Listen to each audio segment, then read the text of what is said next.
Glórias a Deus. Queridos, se vocês puderem abrir a palavra do Senhor lá no livro de João, se não, pode acompanhar aqui mesmo, João capítulo 5, Evangelho de João 5, nós vamos ler do 1 ao 9. Diz assim: passadas estas coisas, havia uma festa dos judeus e Jesus subiu para Jerusalém. Ora, existe ali junto à porta das ovelhas um tanque chamado em hebraico Betesda, o qual tem 5 pavilhões.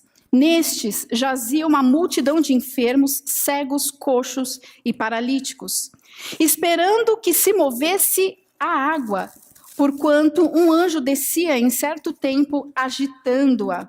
E o primeiro que entrava no tanque, uma vez agitada a água, sarava de qualquer doença que tivesse. Estava ali um homem enfermo, havia 38 anos. Jesus, vendo-o deitado e sabendo que estava assim há muito tempo, perguntou-lhe: queres ser curado? E respondeu-lhe o enfermo: Senhor, não tenho ninguém que me ponha no tanque quando a água é agitada, pois enquanto eu vou, desce outro antes de mim. Então lhe disse Jesus: levanta-te, toma o teu leito e anda. Imediatamente o homem se viu curado e, tomando o leito, pôs-se a andar. E aquele dia era sábado. Até aqui. Primeiro ponto. Nós vemos um homem que estava há 38 anos enfermo. A palavra de Deus não relata qual era a periodicidade que aquele homem chegava ao tanque, mas a gente imagina que como era de vez em quando que um anjo passava ali e agitava as águas, e quando aquelas águas eram agitadas, os enfermos, os primeiros enfermos que entravam naquela água eram curados. Não se sabe quando que os anjos passava e agitava as águas. Eu imagino que uma pessoa naquela condição deveria estar indo todos os dias naquele lugar, porque não sabia quando o anjo ia vir. Então imagina a condição daquele homem, enfermo, 38 anos, a vergonha de estar ali. Quantos compromissos sociais ele deixou de realizar, simplesmente porque ele tinha que estar ali, ele não sabia quando o anjo ia passar. Imagina quantas coisas se passaram, se perderam, festas que ele deixou de ir, aniversários, enfim, quantas coisas ele deixou de sonhar da sua vida particular, porque aquilo era prioridade para ele, a cura da sua enfermidade. E aí, queridos, o que Deus começa a falar conosco nessa manhã é, para que nós possamos viver um novo tempo, ele viveu, ele foi curado. Para que nós possamos também entrar no novo tempo do Senhor, um tempo para as nossas casas, para as nossas famílias, para a nossa igreja, um novo tempo em todas as áreas, a saúde emocional, saúde física, enfim, um novo tempo na nossa vida, nós precisamos entender algumas coisas que aconteceram, alguns processos que aconteceu na vida desse homem. Primeiro, há uma necessidade de mudança. Nós precisamos mudar algumas coisas. Por exemplo, quando falamos de salvação, que é o sonho maior, o propósito maior de Deus para a humanidade, quando se fala de salvação, há uma necessidade de mudança da nossa parte. Porque o Senhor diz o seguinte, que todo aquele que se arrepender, confessar os seus pecados, vai ser salvo, vai morar a eternidade ao lado do Pai. Então há uma necessidade de arrependimento, uma postura, uma mudança de vida, de posicionamento, para que possamos então desfrutar de um novo tempo na glória de Deus, na eternidade. E assim na vida atual, tudo que nós precisamos fazer é mudar. Precisamos acompanhar as Escrituras, aquilo que Deus nos orienta através da palavra, através de ministrações, e nós começarmos a mudar. Quando Jesus perguntou para ele, você quer ser curado? A Bíblia diz que Jesus viu que ele estava enfermo há muito tempo. Jesus já sabia que ele era um homem enfermo. E aí você fala, por que Jesus perguntou para ele? É uma coisa tão óbvia, não é verdade? Perguntar para um enfermo se ele quer ser curado. Às vezes a gente vê algumas passagens, principalmente no Novo Testamento, que Jesus perguntava para o cego, você quer ver, você quer enxergar? Você fala, puxa, mas são perguntas tão óbvias, por que Jesus faz esse tipo de pergunta? Mas elas são tão óbvias e ao mesmo tempo são tão profundas, queridos. Nada que está dentro da Bíblia está por acaso. Não, essa pergunta ela tem um porquê. Queres ser curado? É como se Jesus estivesse falando para aquele homem: você está disposto a pagar o preço que for necessário? Essa enfermidade, ela está te incomodando a tal ponto de você pagar o preço pela mudança? E aí o Senhor pergunta para nós nessa manhã: será que nós estamos incomodados com a situação que nós estamos vivendo hoje, na tua casa, uma enfermidade? Você está totalmente pleno e satisfeito com a tua vida?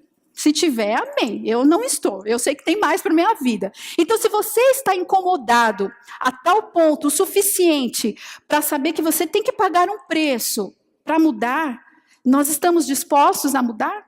Eu vou dar um exemplo. Pastor, eu estou com um problema lá no meu casamento, um problema com meu esposo, ou um problema com a minha esposa. Será que nós estamos dispostos a pagar o preço da mudança? Porque muitas vezes, queridos, sabe por que o nosso marido, a nossa esposa, o nosso filho não se converte? Muitas vezes não há uma mudança daquela pessoa que nós estamos orando tanto, por causa de nós mesmos. Porque muitas vezes a nossa falta de mudança faz com que a pessoa olhe para nós e fale: poxa, o que adianta ir para a igreja? A pessoa vai para a igreja e não muda.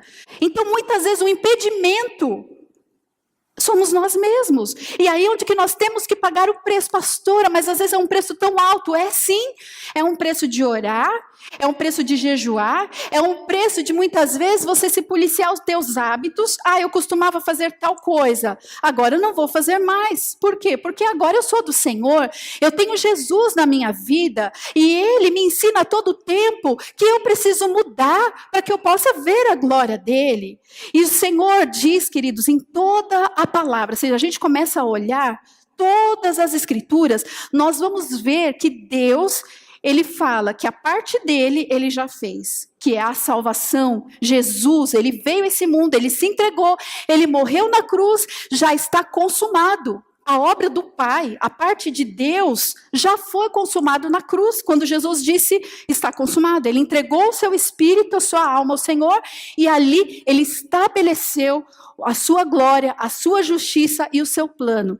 Agora, cabe ao homem fazer a sua parte. Por isso que a gente vê na palavra, por exemplo, o Senhor falando: vinde a mim, os que estáis cansados e sobrecarregados, eu vos aliviarei. Então o Senhor diz que é o homem que tem que vir agora, é o homem que tem que se posicionar e sair da sua condição de lamúria, de murmuração, de lamentação, de ficar esperando o anjo agitar as águas.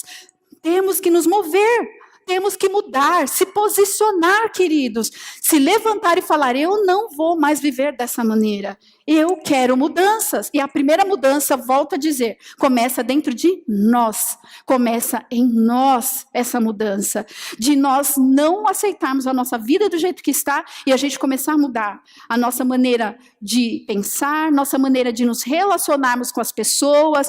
Às vezes, ao invés de atrairmos as pessoas, muitas vezes afastamos. Quando somos religiosos, por exemplo, demais. Quando nós simplesmente colocamos um peso sobre as pessoas, de julgo, de muitas vezes: não, você não pode ir para a igreja dessa maneira. E muitas vezes a gente vê esse tipo de situações que muitas vezes impedem as pessoas de vir à casa do Senhor, de vir ter um encontro com o amor de Deus. Muitas vezes o problema está em nós, e nós precisamos mudar. Amém? Quando o Senhor nos ajuda através de pregações, Ele sempre envia um socorro. É uma palavra, é um discipulado, é um irmão mais experiente que às vezes já passou por uma situação daquela, semelhante. Aí eu pergunto para vocês: quando vem uma palavra, uma direção, como que nós temos nos posicionado diante dessa palavra, dessa direção de Deus? Nós temos recebido como um coração de criança? Ou será que nós temos questionado? Será que realmente nós temos parado para pensar? Será que realmente essa pessoa não está certa em falar isso para mim? Ou será que nós levamos para o lado ruim? Não, essa pessoa está me criticando porque ela não conhece a minha situação, não conhece a minha história. E a palavra de Deus, amados, diz que se nós recebermos a palavra, de bom grado, seja ela qual for, uma palavra exortativa, uma palavra de bom ânimo, seja qual for, mas se nós tivermos o coração de criança e recebermos a palavra realmente com todo o nosso coração, nós vamos usufruir. Se os nossos olhos forem bons, a palavra de Deus diz que todo o nosso corpo vai ser luz, mas se os nossos olhos não enxergar como algo de benefício para nós, o nosso corpo vai perecer. O que isso quer dizer, pastora? Quer dizer que se eu recebo uma palavra, não importa se ela é uma palavra que confronta os meus desejos, confronta aquilo que eu penso ou que eu deixo de pensar, mas é uma palavra que veio de Deus para mudança, ela vai me beneficiar. E se os meus olhos forem bons e eu aceitar aquela palavra, ela vai causar realmente um rebuliço na minha vida, um rebuliço santo na minha vida. É isso que quer dizer. Assim como as experiências que nós vivemos na nossa vida. Se nós pegarmos as experiências frustrantes, ruins, e nós fizermos dela um degrau para o nosso crescimento, eu falei, não, eu vou transformar isso em bênção na minha vida, eu vou amadurecer em cima dessa experiência, todo o nosso corpo, a nossa vida, a nossa família, a igreja vai usufruir desse benefício. Mas se eu escolher o outro lado, que é pegar aquela situação e me amargurar, me isolar, e simplesmente, não, eu quero me isolar porque eu tenho medo de ser ferido de novo. Então, nós vamos nos tornando cada vez mais isolados e longe das promessas de Deus. Aquele homem, ele estava longe do lugar da bênção. Ele estava bem longe, ele não conseguia chegar no tanque, porque não tinha ninguém que pudesse erguê-lo e levá-lo até onde a água fluía. Ele estava longe da promessa de Deus. Mas olha que interessante. Diz que, lá no versículo 8, né, quando Jesus fala para ele, então lhe disse Jesus, levanta-te, toma o teu leito e anda. Interessante que quando Jesus perguntou para ele, você quer ser curado? Qual é a resposta mais óbvia de alguém dar numa circunstância dessa? Sim, quero ser curado. Ele não respondeu, quero ser curado. Vocês lembram o que ele respondeu? Vamos voltar lá. Versículo 7. Respondeu-lhe o enfermo, Senhor, eu não tenho ninguém que me ponha no tanque quando a água é agitada, pois enquanto eu vou, desce outro antes de mim. E Jesus fez uma pergunta tão simples, você quer ser curado? Ele falou, Senhor, eu não tenho ninguém para me colocar no tanque. Olha que interessante. A ênfase daquele homem, a perspectiva, o foco dele estava nele mesmo e na impossibilidade, na limitação dele de ir até o tanque. Que interessante, né? Porque a nossa ênfase, o Senhor fala na sua palavra que o nosso foco e a nossa ênfase tem que ser em Deus, no reino de Deus e naquilo que Deus está fazendo. Então, a primeira coisa, queres ser curado? Sim, Senhor, não importa como. Não importa o preço que eu tenho que pagar, não importa a mudança que o Senhor tem que fazer em mim, o preço não importa, mas eu quero tanto ser curado que, Senhor, não me importa como o Senhor vai fazer. O caminho que o Senhor vai fazer para que eu tenha que ser curado não importa. Eu quero ser curado. Ele estava com o foco completamente nele. E aí, queridos, é onde muitas vezes a nossa frustração, o nosso desânimo, ele habita. Porque nossa ênfase muitas vezes está não naquilo que Deus está fazendo, mas naquilo que nós estamos fazendo. Olha só, eu não sei se isso já aconteceu com vocês, mas se não aconteceu, amém. Comigo já aconteceu. De passar por uma dificuldade na vida, eu acho que todo mundo passa, né? Estamos de comum acordo que todo mundo passa.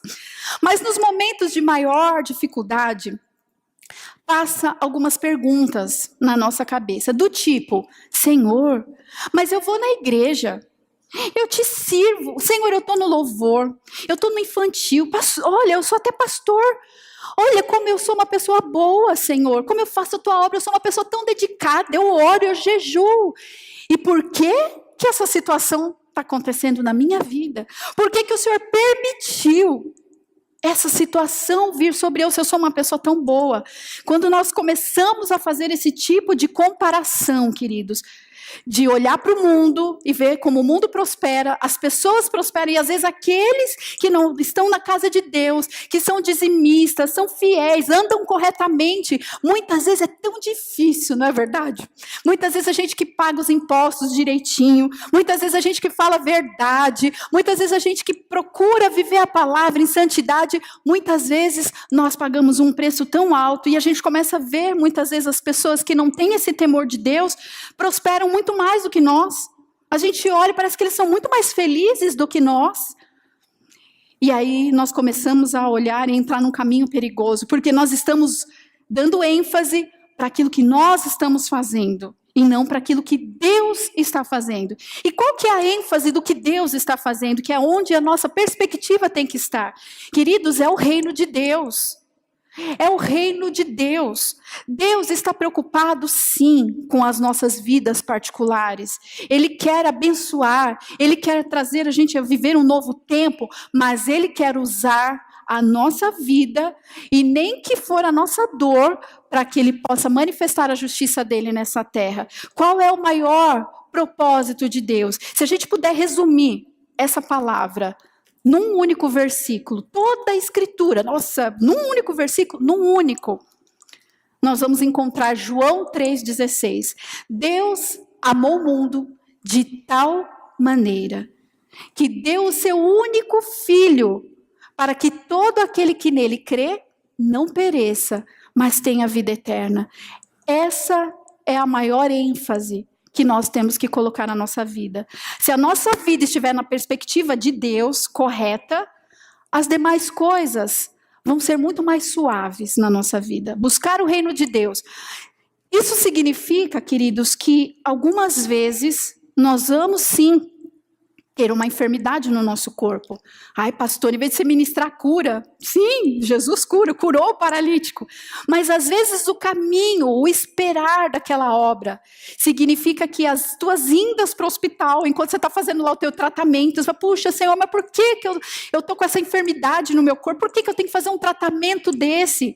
As tuas idas ao hospital, sabe o que vai acontecer? Vai chegar lá, vai ter pessoas que vão estar na mesma condição que você, com a mesma enfermidade, porém com um diferencial. Elas não têm uma palavra de esperança no coração, uma palavra de vida onde elas possam se apegar e ter fé como você tem. E aí Deus quer te usar para fazer manifestar a justiça dele naquele lugar. Por isso que o Senhor diz na sua palavra, que nós vamos ser o sal da terra e a luz do mundo. Por quê? Porque é lá, no meio das trevas, no meio da onde não há esperança, que o Senhor quer manifestar a glória dele e usar a tua vida para trazer justiça. Você já parou para pensar que pode, de repente, o teu grupo de amizades, fala, pastor, eu participo de um grupo de pessoas que têm uma enfermidade X. Eu não sei o porquê que eu estou nesse grupo. Será que Deus não te colocou naquele grupo justamente para você falar do amor de Deus? Para você manifestar a justiça do Senhor? Para isso Deus nos chamou, para a justiça dele. Porque Deus amou o mundo de tal maneira que ele quer usar a nossa vida, a nossa dor, a nossa alegria, as nossas experiências, até as nossas frustrações e decepções, para ajudar, estender o braço e ajudar aqueles que precisam. E tenho certeza, queridos, que se a gente tiver esse coração, nós vamos encontrar muita gente que precisa ao nosso redor, muita gente. É só você olhar para os teus vizinhos, é só você olhar lá na empresa onde que você trabalha, os teus amigos, teus colegas, a tua família, vai ter alguém que está olhando para você e precisa ver Jesus na tua vida. Amém? Para poder crer e para poder ter esperança. Então a ênfase daquele homem estava completamente errada. Jesus não estava perguntando para ele, olha, como que você acha que eu vou fazer um milagre? Como que você acha que eu vou te curar? Não, a pergunta foi simples, você quer ser curado? Simples assim. E Deus pergunta para nós nessa manhã, você quer ser curado? Você quer ser abençoado? Você quer ter tua família restaurada, tuas finanças, a tua área profissional restaurada? Então não vamos perguntar, Senhor, é que tem um anjo, é que tem uma situação, é que o país, sabe o Brasil, está numa situação assim, tem um presidente lá. O Senhor não está perguntando isso, Ele está perguntando se nós queremos. Eu quero. Você quer? Eu quero ser abençoada. Eu quero viver um novo tempo. E é isso que o Senhor quer ouvir da nossa boca. Sim, Eu quero, Senhor. Como que o Senhor vai fazer? Qual é o preço que eu vou ter que pagar para viver isso? Muitas vezes ele abafa.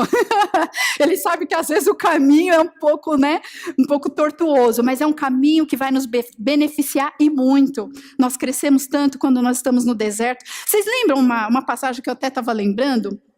De José do Egito, quando ele foi preso injustamente. Vocês lembram dessa passagem? Uma passagem lindíssima. José foi um homem cheio da glória de Deus, porque mesmo sendo injustiçado, preso, foi vendido como escravo pelos próprios irmãos, ele não murmurava, não questionava Deus, simplesmente estava ali, mesmo na prisão, estava falando do amor de Deus, refletindo a glória de Deus, se sobressaindo, pela bênção de Deus sobre a vida dele.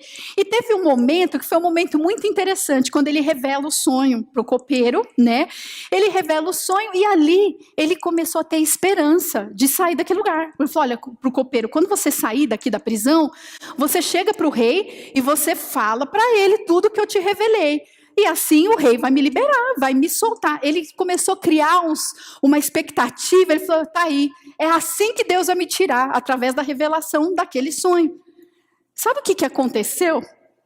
O copeiro esqueceu, saiu da prisão e esqueceu dele, simplesmente não deu testemunho, não falou.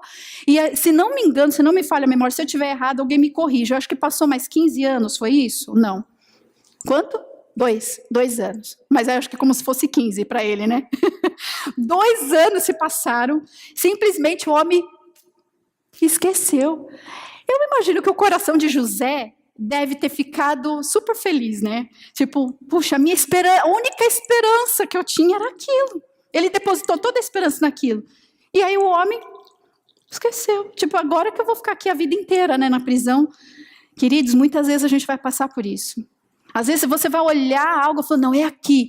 Começa a vir uma luz, você fala, não, é por aqui que Deus vai me abençoar. E de repente, não dá nada certo. Você fala, puxa vida, mas eu estava com tanta fé que era ali, que era daquela maneira. E o Senhor fala, não, filho, caminha um pouquinho mais, creia um pouco mais, persevera um pouco mais. Ai, Jesus, Senhor, mas eu já caminhei tanto. Caminha mais um pouquinho.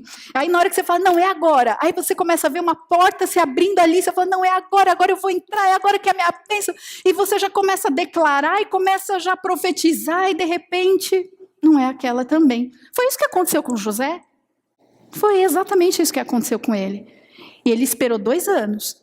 Passado 2 anos, o que aconteceu com ele? Vocês se lembram? Ele morreu, pereceu, ficou por ali. Não. O Senhor o exaltou de tal maneira. O Senhor honrou.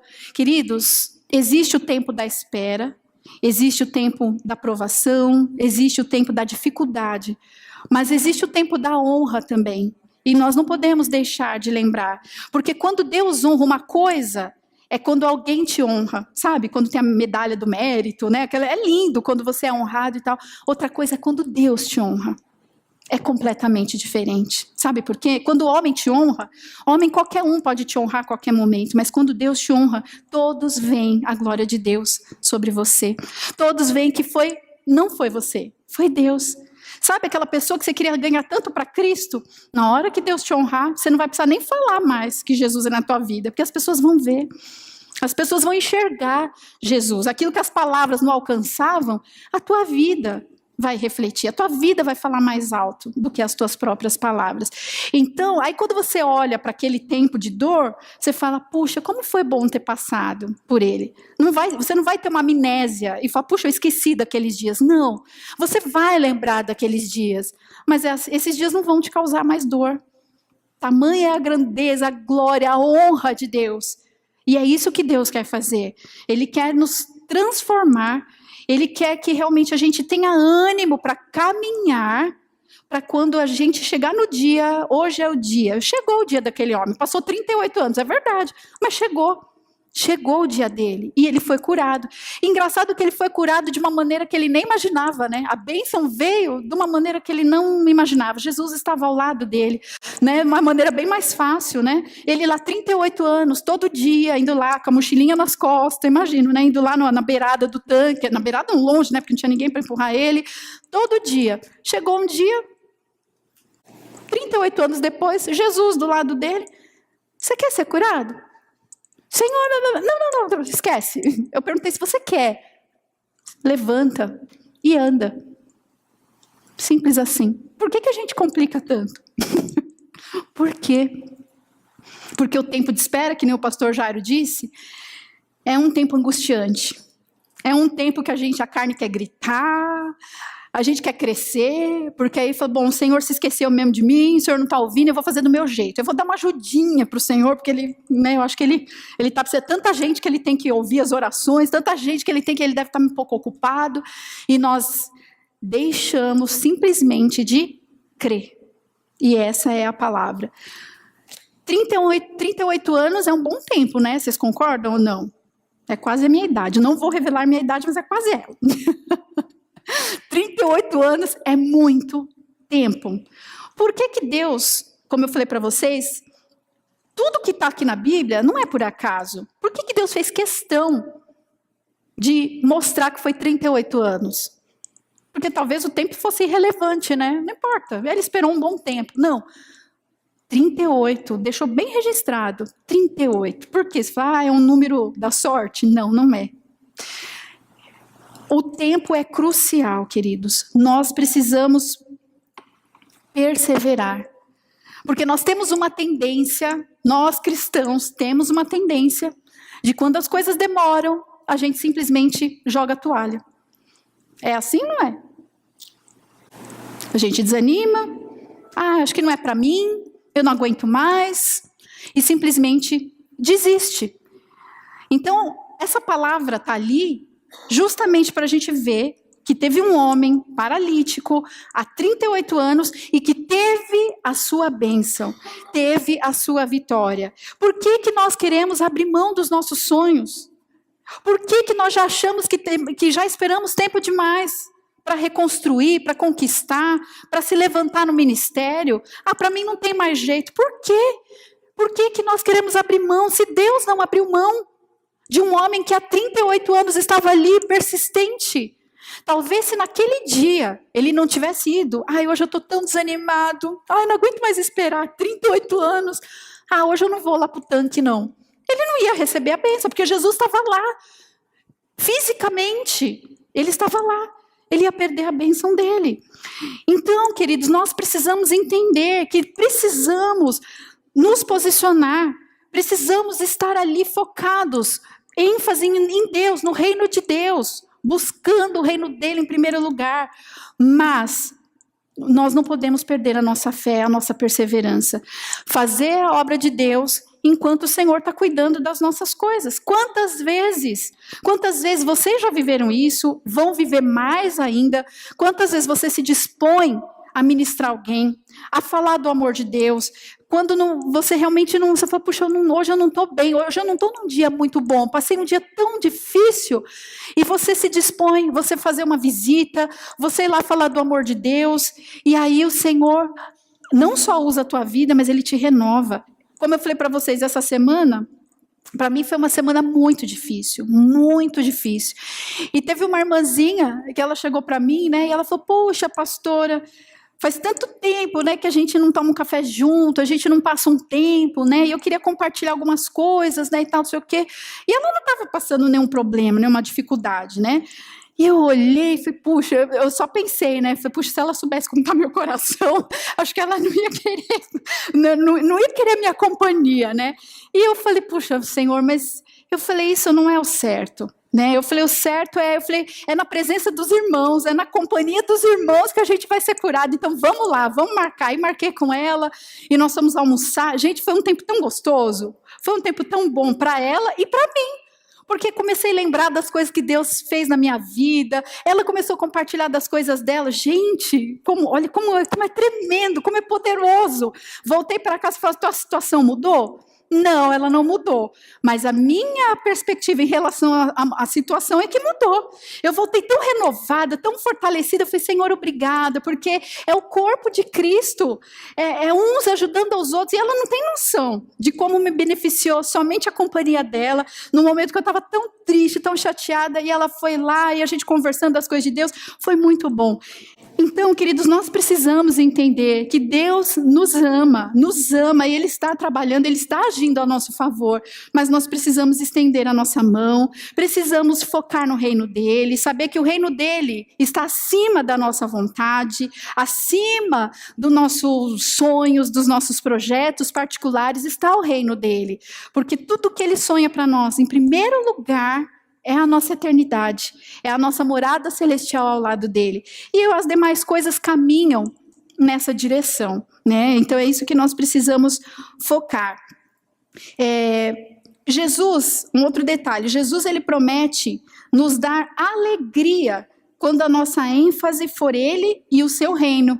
Está lá em João 15:7, eu não coloquei aqui, mas diz a palavra de Deus que se nós permanecermos em Jesus, e Jesus permanecer em nós, as palavras dele permanecer na nossa vida, nós vamos pedir qualquer coisa, e vai nos ser concedida, a nossa alegria vai ser completa. Então, mesmo nesse tempo, né, ali que aquele homem passou 38 anos, às vezes a gente também está ali vivendo vários anos buscando uma bênção, um milagre, enfim, uma direção de Deus, mas o Senhor pode nos dar alegria. Ele pode e Ele quer nos dar alegria. Ele é a fonte da alegria. A questão é, será que nós estamos com os nossos olhos nele? Se os nossos olhos estiverem nele, a fonte vai jorrar dentro de nós. Nós não podemos sair desse lugar, queridos, da presença de Deus. Os nossos olhos têm que estar nele e a alegria vai fluir dentro dos nossos corações. Outra coisa, secretamente, é uma coisa que não acontece, a gente não costuma dizer isso abertamente, mas secretamente, muitas vezes, nós, ao olharmos para as Escrituras, nós consideramos o chamado de Jesus muito exigente. E eu vou provar para vocês que é verdade. Puxa vida, quando o Senhor fala, aquele que dá uma face, alguém te bateu numa face, a palavra de Deus fala que a gente tem que dar outra. Não é verdade? Aquele que nos ofendem, o Senhor diz que nós temos que amar e orar por eles. Aquele que quiser ser o maior, seja o menor.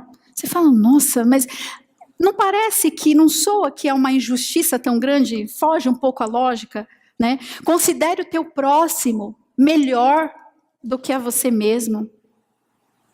Ame o próximo como a você mesmo. Fala, nossa, o mesmo amor que eu tenho para mim, eu tenho que amar o próximo. Verdade? Então você começa a olhar, você fala, puxa vida, será que eu vou conseguir um dia entrar no reino dos céus? Por isso que a porta é estreita, né?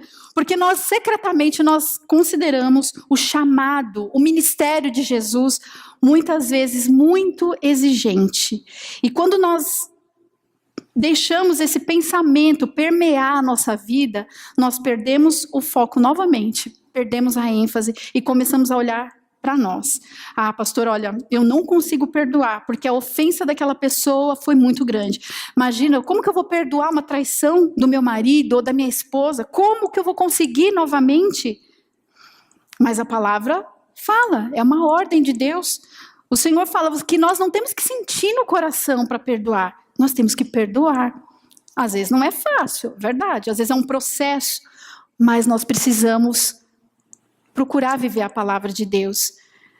E aí, queridos, quando nós começamos a achar que realmente o chamado do Senhor é exigente demais para nós, é alto demais, aquilo que Ele exige da nossa vida, a gente começa a realmente não viver o melhor de Deus para nós. Nós só vamos conseguir viver quando realmente nós conseguirmos buscar a Deus de todo o coração, viver a sua palavra na plenitude. E aí o dia vai chegar, como chegou para a vida daquele homem. 38 anos depois, ele se levantou, ele acreditou, tomou posse da palavra. Quando Jesus falou, levanta e anda, ele se levantou e começou a andar para a glória de Deus. Amém? Glória a Deus. Para a gente terminar, eu vou pedir para o pastor passar o próximo slide, Isaías 49, versículo 14 a 16. Porém, Sião diz, já me desamparou o Senhor, e o meu Senhor se esqueceu de mim. Eu acho que era a situação daquele paralítico, né? 38 anos, eu acho que o Senhor se esqueceu. Porventura, aí o Deus falando, porventura pode uma mulher esquecer-se tanto de seu filho que cria, que não se compadeça dele, do filho do seu ventre?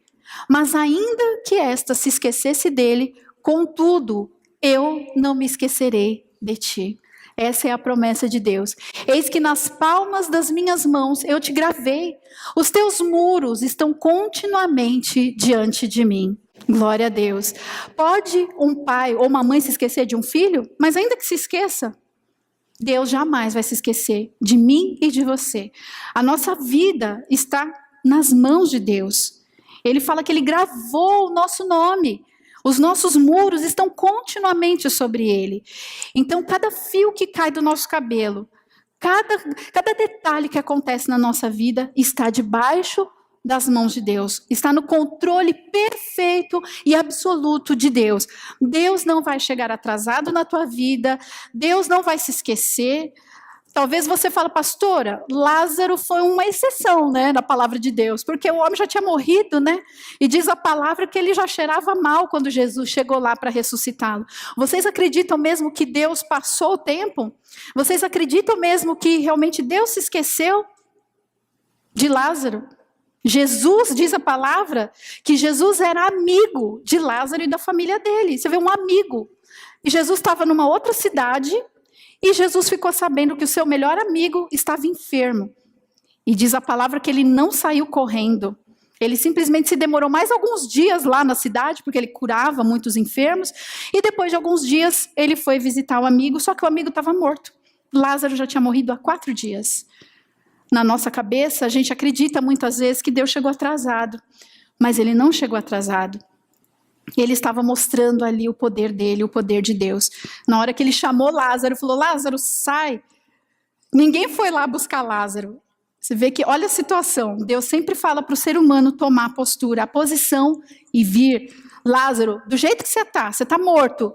Vem, levanta e vem, Lázaro. Vem, porque eu tenho um novo tempo na tua vida. E assim, a glória de Deus se manifestou. Todos viram o milagre e puderam ver que realmente Deus é um Deus não só de vivos, mas um Deus de morto. Porque se Deus dá ordem, pode estar morto. Para a gente pode ser o fim, para Deus não é o fim. Por isso que na nossa história é a mesma coisa. Para nós, muitas vezes, é o fim da relação, é o fim daquela empresa, é o fim, não tem mais o que fazer. Nós achamos que é o fim, mas se Deus falar não é o fim, a última palavra é a dele. A última palavra é a de Deus, assim como foi na vida de Lázaro e de tantos outros. Amém?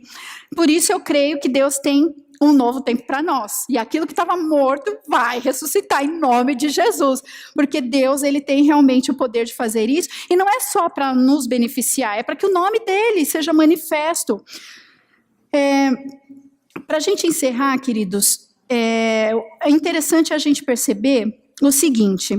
Eu vi uma frase essa semana e eu gostaria de terminar com essa frase. E gostaria que vocês pensassem nessa frase. Diz o seguinte: o evangelho das boas novas, ao contrário do que muitos pensam, não é um evangelho, não é um evangelho de um Deus justo que retribui aos bons com boas coisas e pune os perversos. Ele é um Deus que amou o mundo de tal maneira que quer ver todos seres sendo salvos. E se para isso ele precisa usar a nossa dor para manifestar a sua justiça, ele nos sustentará, porque a ênfase é no que ele está fazendo e não em nós. Porém, quando vemos o cuidado dele sobre nós, o seu amor nos levando a um íntimo relacionamento com ele, nos alegramos na obra dele em nós. Amém?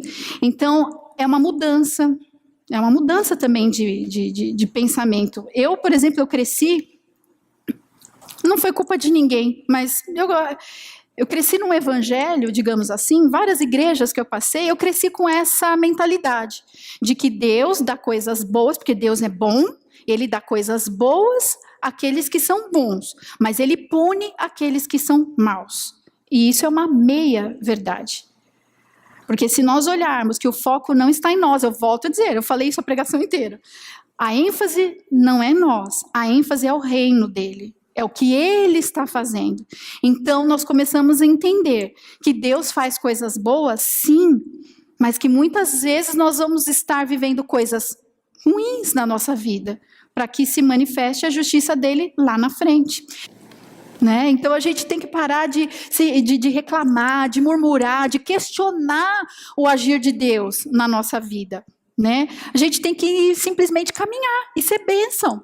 Ser bênção. Talvez você tenha lá um grupo de Facebook, não sei o quê, que você está ali e tem aquele monte de mulher ali chorando, grupo das mulheres que perderam filho, sei lá, alguma coisa assim. Eu, por exemplo, eu estou num grupo das mulheres que estão tentando engravidar. E eu vejo cada história e eu falo, Deus, uma ajuda a outra. É tão lindo, gente, é tão lindo que você vê cada história. E eu ali eu fico olhando, assim, foi, mas olhando, esses dias o Espírito Santo me puxou a orelha. Ele falou, não é para você ficar só lendo não, filha, começa a falar. E eu comecei a colocar mensagens, falou, olha, Deus é na tua vida, Deus vai mudar a nossa história. Mas aí a gente começa, mas não põe o teu coração nisso, viu? Põe o coração em Deus, confia nele, que na hora certa ele vai fazer, enfim, e cada uma vai tendo oportunidade de falar do amor de Deus. Então, qual é o grupo que você faz parte? Ah, o grupo das solteiras, o grupo das não sei o quê. Começa a falar de Deus. Começa a manifestar o poder de Deus. O grupo dos desempregados, a caverna de Adulão. Eu sou o grupo da caverna de Adulão. Então vamos manifestar a glória de Deus na caverna de Adulão? Não é verdade? Vamos orar uns pelos outros. Ou a gente vai ficar chorando, sentado, esperando Deus mudar a nossa história. Né? Então não é assim. Precisamos nos posicionar. E eu já falei demais. Eu gostaria de orar com vocês.